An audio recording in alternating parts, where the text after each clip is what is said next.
喂，欢迎你收听。今天我们来深入探讨一个，挺有意思的观点，就是说学中文呐，有时候可能慢即是快，像蜗牛那样一步一个脚印，反而可能基础更牢，走得更远。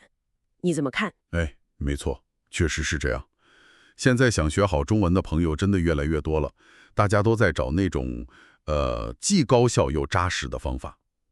你之前分享的那段关于学习策略的对话里面就藏着不少值得咱们好好琢磨的思路。对，所以我们今天的任务就是想帮你从那段对话里提炼出那些真正关键的，甚至可能有点反直觉的学习智慧。我们打算一起来梳理梳理，怎么像盖房子一样，先把这个地基，也就是基础知识给打牢了。地基很重要。然后呢，再看看怎么把听说读写这4扇窗都给打开，让语言能力全面发展。最后就是怎么给自己创造一个随时随地都能接触到中文的环境，并且能真正的就是融入相关的文化体验里去。这个规划听起来挺系统的。好啦，那我们就这台开始吧。嗯，万丈高楼平地起嘛，基础肯定是重中之重。咱们分析的这段对话，它就反复强调了3个核心要素：拼音、语法还有词汇。要不我们先从拼音这个敲门砖说起。好啊。它看起来好像挺基础的，但对话里给我的感觉是，很多人可能在这儿下的功夫还不够深，或者说没抓到要点。对的，的确是这样。拼音简单说就是用拉丁字母给汉字注音的一套系统，对吧？里面有声母、韵母，还有声调。对话里就特别提到一点，很多学习者可能字母都认识，但那个声调的把握，不够精准。哦，声调。对，这可不仅仅是发音好不好听的问题。我大概明白了，声调直接关系到意思，对吧？对话里是不是提到了一些关于声调学习的难点，或者有什么技巧？对，他强调声调是绝对重要的。你想啊，同一个音节，比如妈，加上不同的声调，就变成了妈、麻、马、骂，意思差太多了。对话里就举了个很常见的例子，就是初学者特别容易把那个3声5发成一个很短促的低音。好像是这样。但实际上呢，它是一个先降再升的完整过程，尤其是在单独念或者在词尾的时候，你发不准，听起来就很别扭，甚至可能让别人误会你的意思。那针对这种细节，对话里有没有给点具体的练习建议？除了就多听多跟读这种比较常规的方法之外，多听标准发音，然后模仿跟读，这肯定是基础，跑不掉的。但对话里确实提了几个挺有意思的方法。一个是它叫视觉化辅助。视觉化。对，比如你可以用手势去模拟那个声调的起伏，高低走向用手笔画出来，帮你直观地感受发音的变化。特别是那个2声长、上升和3声先降后升，好多人容易搞混，你用手比划一下，感觉就不一样了，能加深肌肉记忆。哎，这个听起来挺形象的。还有别的吗？还有就是做那个对比辨析练习。对话建议啊，可以专门找一些声母、韵母或者声调很接近、特别容易混淆的音节来做对比。比如说诗和西，或者扎和扎，还有就是同一个音节配上不同的声调，比如妈、麻、马、妈，你就反复的听，仔细辨别，然后自己模仿着念，直到能清清楚楚的区分开来。这个得下功夫练。另外呢，对话还鼓励大家多用那个拼音输入法打字。你别小看这个日常动作，这其实是一个在实际应用中不断巩固你拼音认知的过程，潜移默化的，你的熟练度就上去了，真的很有帮助。好，拼音解决了发音准不准的问题，那接下来就是怎么把字词串起来变成句子，也就是语法。中文语法经常有人说好像没啥严格的时态变形，但它有自己的逻辑。对话里是怎么建议我们攻克这个难关呢？对话里的观点是，你先别被语法这2个字给吓到，可以把它拆开，分解成更小的模块来学。拆开？对，比如先彻底搞懂中文最核心的那个句子结构，主语、谓语、宾语、SVO， 这是基础中的基础。然后呢，掌握一些使用频率最高的句型，像是式子句、有字句，还有那个把字句、被字句等等。对话特别强调理解这些基本句型的功能和用在什么场景下，比死记硬背那些规则条条框框要重要得多。理解优先。那光理解肯定不够吧？怎么练呢？当然不够，对话里就特别推荐了一种方法，叫模仿与替换练习。对，你找一个你觉得说的挺地道、结构也挺清楚的例句，先模仿它，造一个差不多的句子，然后呢，试着替换里面的词儿，看看句子的意思和结构会怎么变，这样能让你更灵活地掌握这个句型。举个例子啊。比如你学了他把书放在桌子上了，你可以先模仿说我把杯子放在椅子上了，然后再替换妈妈把衣服晾在阳台上了，就这么换着练。嘿，这个方法听起来挺实在的，很实用。是吧？它就是强调要在具体的语境里去学去练。此外呢，对话还建议多做一些情景对话练习，就是模拟真实场景，用到你学的那些语法点。当然了，参考好的教材和 online 课程，系统的学一遍也还是必要的。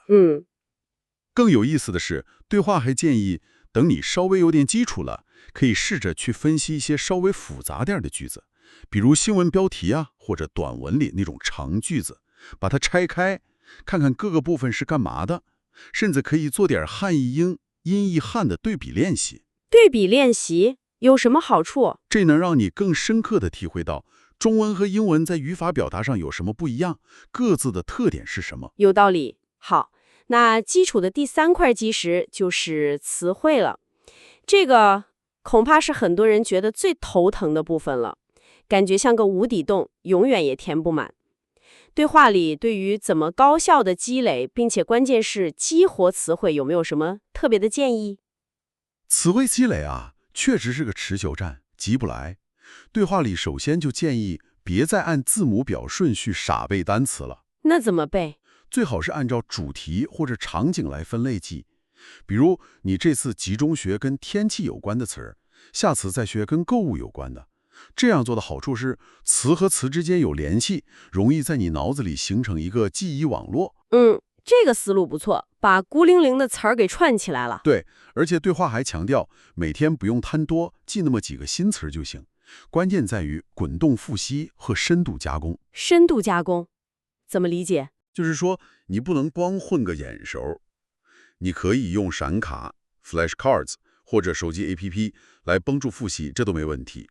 但更重要的是，你要结合图片、例句，甚至自己编个小故事什么的，来理解这个词具体怎么用，它有什么细微的差别。比如说，你学了热闹这个词，不光要知道它大概是 lively 的意思，还要知道它通常用来形容场面啊、气氛呢。你可以联想一下春节时候街上的那个景象。让它具体化。那怎么才算真正激活了词汇，而不只是停留在我好像见过这个词的层面？这正好就是对话里反复强调的核心观点。词汇它必须要在用的过程里才能真正被你掌握。用起来。对，对话就建议你平时接触中文材料的时候，不管是听新闻、看剧还是看文章，遇到生词了，第一步查意思、看例句，这肯定要做。第二步也是更关键的一步，就是尝试自己用它来造个句，或者结合你最近在学的主题写一小段话。哪怕你只是在脑子里想一想怎么用，都比光看过去要强得多。所以关键在于主动输出，是吧？完全正确。对话还特别鼓励大家去参与真实的语言交流，比如说找个鱼伴一起练，或者加入线上线下的学习小组、中文角什么的。你想啊，当你在一个需要用中文表达自己想法的场合，你就会主动去你脑子里检索，去运用你学过的那些词汇。这个过程对于你记住和掌握词汇来说是最高效的。确实，需要用的时候印象最深。对，对话里就提到一个学习者分享经验，说他每次跟中国朋友聊完天，总会发现有那么几个词儿，当时想说但是卡壳了，说不出来。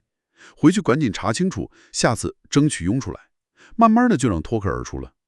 这种在需求驱动下的学习，效果是特别好的。我明白了。所以说，打好拼音、语法、词汇这3个基础，就像是给咱们这个蜗牛备足了能量。那接下来就要看它怎么排得更稳更好了，也就是要提升听说读写这4项综合技能。对话里好像特别强调这四者之间是互相连续的。非常强调，对话把它比作一个生态系统，就是说这几项技能是相互依存、相互促进的。怎么讲？比如说，你听力输入多了，能帮你校准自己的发音，积累很多地道的说法，这就促进了你的口语输出，对吧？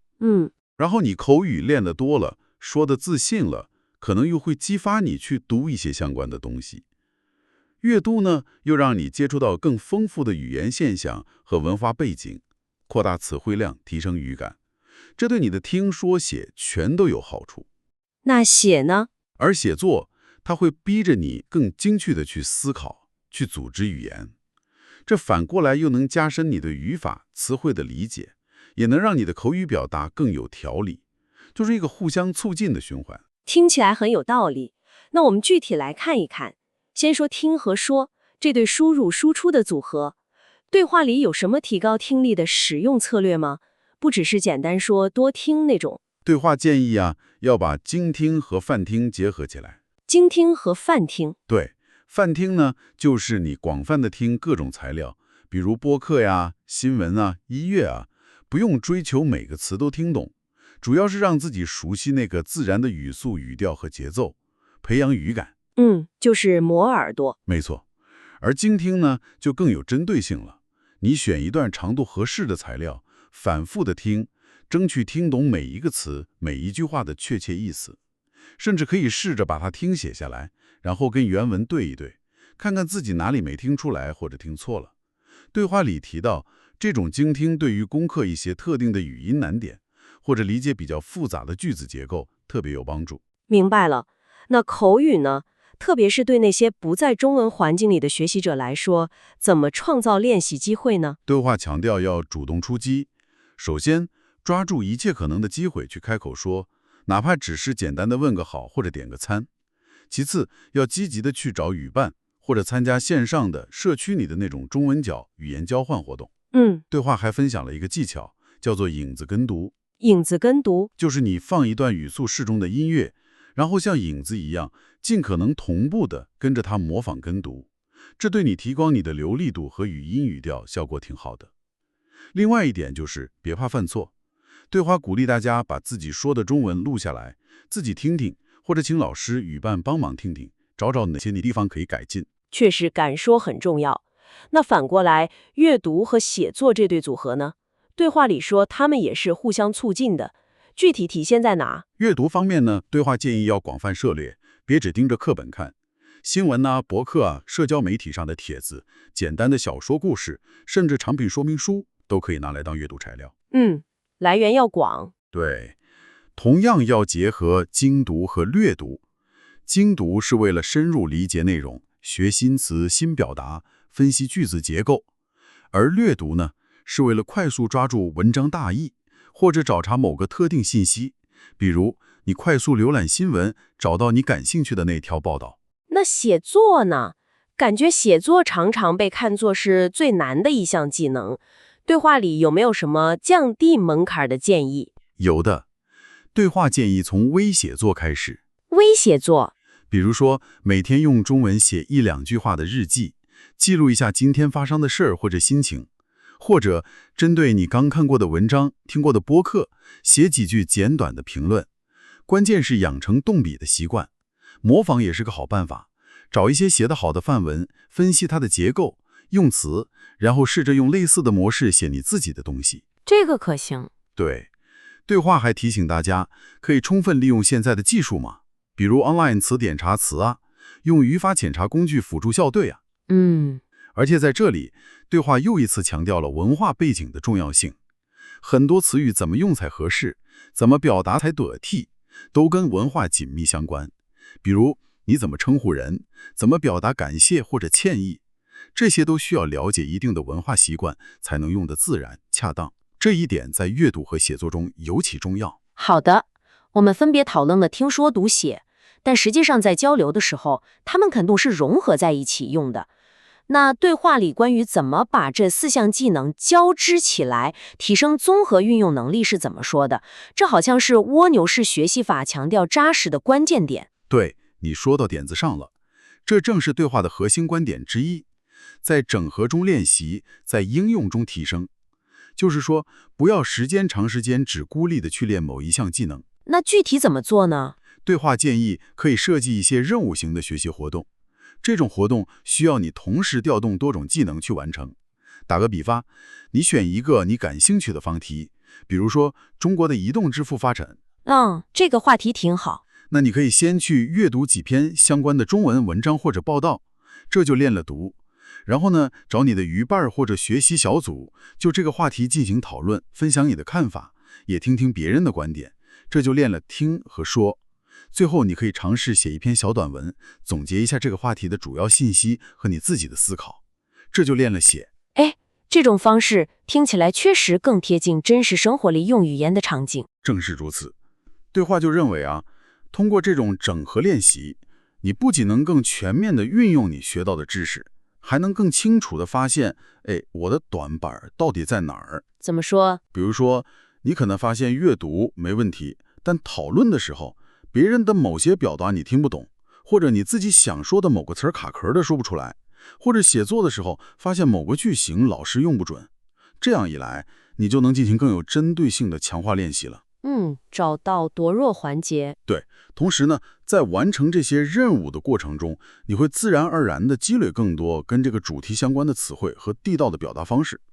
对话强调要定期回顾这些整合练习的过程和成果，总结经验教训，这样你的能力才能像螺旋一样不断上升。最终的目标就是你能在日常交流或者特定的领域，比如工作中，能够相对自如地用中文进行思考和表达。这个目标很清晰。那现在学习资源这么丰富，尤其是数字工具特别多，对话里有没有提到怎么利用科技来更好地辅助这种听说读写的交织练习？提到了不少呢。比如说，你可以利用那种带有语音识别功能的 APP 练习发音和口语的流利度，它能给你及时的反馈，这个挺方便的。是的，还有使用 online 词典和语料库网站，它们不光能帮你查词的意思，还能给你看大量真实语境里的例句，帮助你更深入地理解词汇和语法的用法。现在很多中文学习平台也提供了很多互动的练习和多媒体资源，像是模拟对话视频课程online 阅读材料什么的，能让学习过程更有趣也更高效。对话也特别提到了 AI 辅助写作工具，这些工具能帮你检查语法错误，提供一些表达方面的建议，对于提高写作能力是很有帮助的。感觉这些工具就像是你的私人助教一样，随时随地都能给你提供支持。技术确实给学习带来了好多便利。好，我们来谈谈最后一个重要的方面，就是营造沉浸式的环境和融入文化。即使人不在中国，对话里是不是认为我们也能主动去创造这种学习氛围，特别是结合文化活动的方式？对话非常强调这一点。他认为语言是文化的载体，你要是脱离了文化背景去学语言，很难真正学得深入，用得地道。那怎么创造环境呢？对，绘画里举了一些挺有创意的例子，就是关于怎么在学习社区或者学校里创造这种氛围。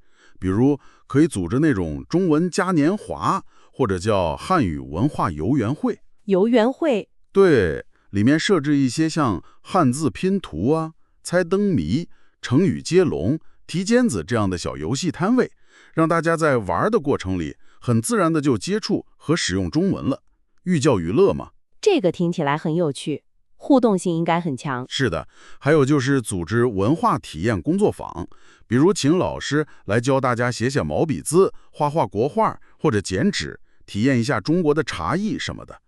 对话还提到一个活动，叫汉语打卡任务。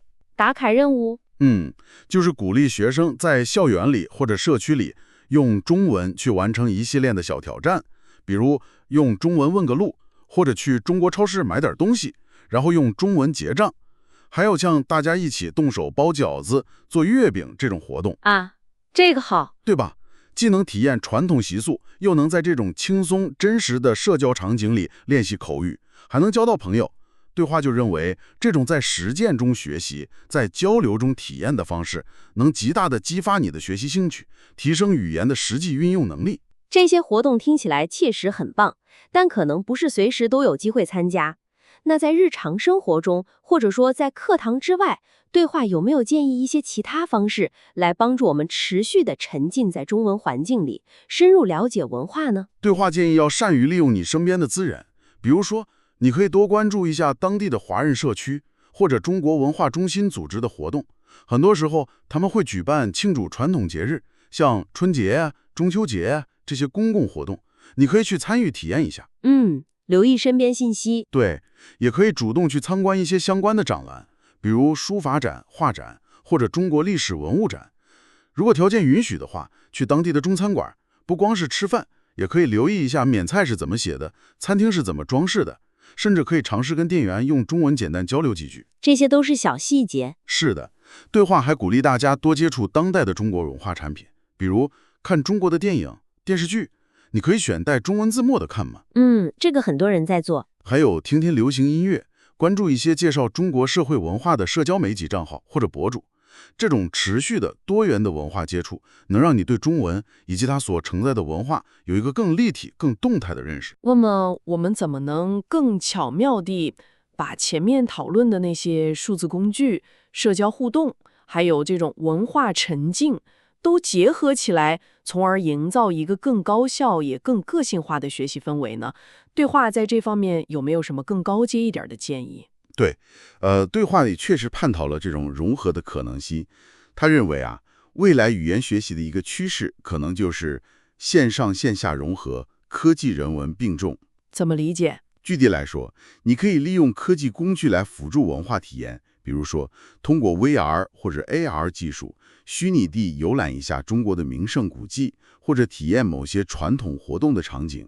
哇，这个挺酷的。同时呢，你也可以利用社交平台，比如微信群或者一些专门的学习 App 社区，来组织线上的主题讨论。比如，你可以分享一下你最近看的某部中国电影的观后感，或者大家一起讨论某个中国的社会现象。听起来是把自主探索和社群互动给结合起来了。正是这个意思。对话还建议可以积极参与线上或者线下的主题分享会，比如说，你可以准备一个关于你家乡文化的中文小演讲，或者去听听别人分享他们学习中文的心得，在中国的经历等等。还可以关注和参与一些国际学生的交流项目，或者在线上的文化交流活动。对话的核心思想就是通过这种多元方式的结合，你可以根据自己的兴趣和节奏来安排，既能利用科技手段高效地获得信息，进行练习，又能通过真实的社交互动和文化体验来加深理解，获得反馈，保持学习的动力。这样一来，学习就不再是一个孤立的行为了，而是融入到了一个更广阔的交流和认知网络里面。这不仅能提升你的语言技能，也能培养你跨文化理解和沟通的能力。好了，今天我们一起从打基础的拼音、语法、词汇开始，到后面强化听说读写的技巧，再到营造沉浸式环境和融入文化，可以说是相当深入地梳理了这段对话中关于蜗牛式中文学习法的精华了。整体看下来啊，我觉得最核心的理念似乎就是，不必追求速成。对，就像蜗牛一样，目标明确，然后步履不停，注重每一步都走得扎实，不断积累。只要坚持下去，学好中文，好像也就不是一件那么遥不可及的事了。保持耐心和好奇心，去享受这个探索语言和文化的过程本身，这可能比你单纯追求某个考试分数或者达到某个等级来得更重要，也更能带来长久的收获。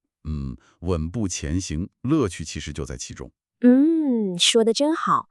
那在我们结束今天的探讨之前呢，按照我们的惯例，还是留一个问题给你，让你继续思考。这个问题也是建立在我们刚才讨论的基础上的。对话反复强调了理解文化背景对于语言学习的重要性。那么除了我们刚才提到的那些，比如节日活动啊、传统技艺体验之外，如果让你尝试运用你正在学习的中文，去深入地探索当代中国社会的某一个具体的侧面，比如说年轻人现在热衷的社交媒体平台和他们用的网络用语，或者某个新兴科技行业的发展现状，又或者是某个地方独特的饮食文化以及它的变迁，你觉得这种更聚焦、更深入的文化潜行，会不会让你对中文这门语言以及使用这门语言的人们产生一种全新的，甚至可能有点出乎你意料的理解和连接呢？希望这个问题能启发你在你的中文学习之路上挖掘出更多有趣的视角。